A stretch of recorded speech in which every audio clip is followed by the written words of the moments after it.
मैं छत पे चढ़ जाया करती थी और बाबा से बातें किया करती थी, आकाश के सितारे देखा करती थी, और जो सितारा सबसे तीखा होता था मैं कहती ये मेरे बाबा बैठे हैं, और मैं बाबा से बातें करती। 1974 में ही पहली बार मैं बाबा से मिलने के लिए गई। उतरते ही सबसे पहले तो मुझे ऐसे लगा कि ये सारा दृश्य मैंने देखा हुआ है, मैं यहाँ आई हुई हूँ, क्योंकि बस पर चढ़कर मुझे बहुत वॉमिटिंग हुई थी।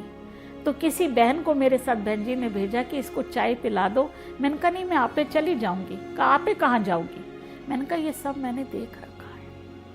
मैं अपने आप गई वहां पर, देखा। बाबा से मिले शाम को। बाबा ने मुझे देख करके कहा कुमारी हो ना?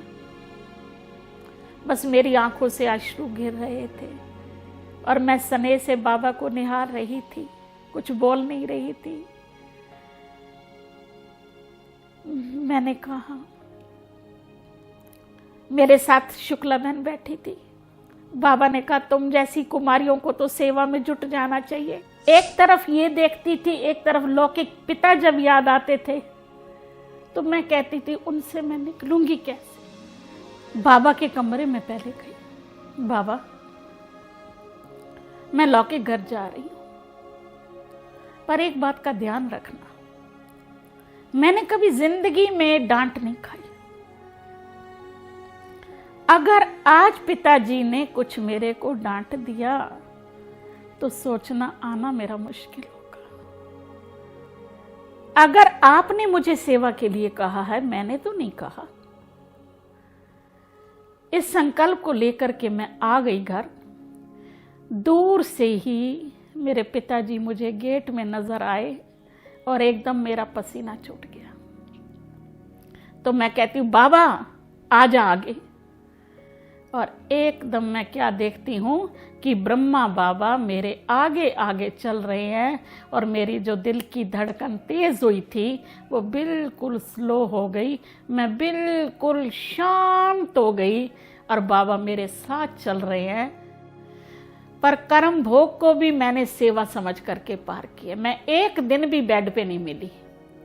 जिस समय मेरा ऑपरेशन हुआ और दूसरे दिन मैं आईसीयू से बाहर निकली तो बाहर जितने पेशेंट के रिलेटिव होते थे मैं उनको बैठ के कोर्स कराती थी। मैं अंदर कमरे में कभी नहीं मिली। डॉक्टर मुझे देखने आते थे, पेशेंट है कहाँ, पूछते थे पेशेंट है कौन। मेरी ज्ञान और योग के अंदर बहुत रुचि होती थी। उस समय फरीदाबाद में क्लास सवेरे 5 बजे चलती थी और मेरी इतनी लगन हुआ करती थी कि मैं 2:30 बजे 3 बजे नहा धो करके उल्टे सीधे कपड़े पहन करके मैं सेंटर के लिए पहुंच जाती थी। कई बार दरवाजे खटखटाती थी, बहनें कहती अभी तो 2:30 बजे। कई बार रास्ते में चौकीदार मिलते थे, कहाँ जा रही हो? मैंने कहा सत्संग में जा रही हूँ। ये सत्संग का टाइम है, अभी तो 2:30 बजे है। इतना भी इंतजार नहीं करते थे कि माता जी भी ज्ञान में चलते थे कि ये तैयार हो जाएं तो हम दोनों इकट्ठे हो चले जाएं। नहीं, होड़ थी कि योग में पहले मैं पहुंचूंगी, उनकी थी कि पहले मैं पहुंचूंगी।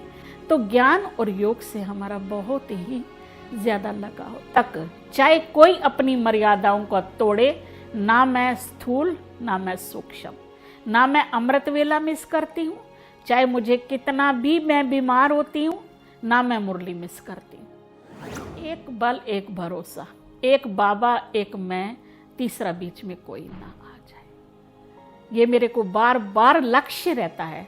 मैं मन के अंदर और कुछ नहीं, बस सदैव बाबा को ही याद करती रहती हूँ, क्योंकि मैं ये देखती हूँ एक तो कर्म भोग मेरा ज्यादा है और पता है मुझे कि कर्म भोग को कर्म योग से ही विजय प्राप्त की जा सकती है, उसका दूसरा कोई साधन नहीं है। और बाबा की याद होने से मैं एकदम हल्केपन का महसूस करती हूँ।